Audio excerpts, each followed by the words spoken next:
ना आम्ही मनानं त्या फ्रेममध्ये शिरलेलो आहोत. हं.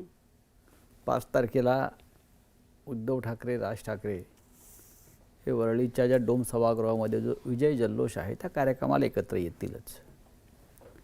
आणि ते एकत्र येतील म्हणून महाराष्ट्रातली मराठी जनता एकत्र येईल. हं. मोठ्या प्रमाणात तिथे राज्यभरातून लोक येतील. खरं म्हणजे त्या दिवशी हिंदी सक्तीविरुद्ध मोर्चा निघणार होता. पण 2 ठाकरे त्या मोर्चाला एकत्र येत आहेत या धसक्यानं तो हिंदी सक्तीचा अध्यादेश रद्द केला.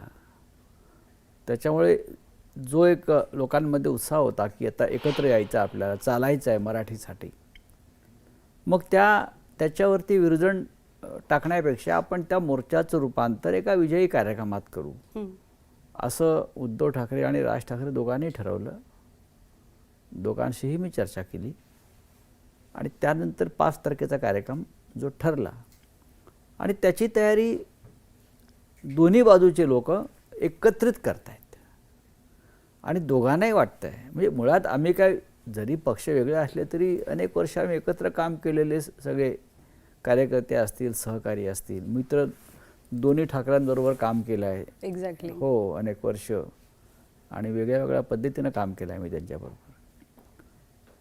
तर उद्या शनिवारी हा कार्यक्रम होईल आणि मला वाटतं महाराष्ट्राला जे चित्र अपेक्षित आहे ते दिसेल याची मला खात्री आहे.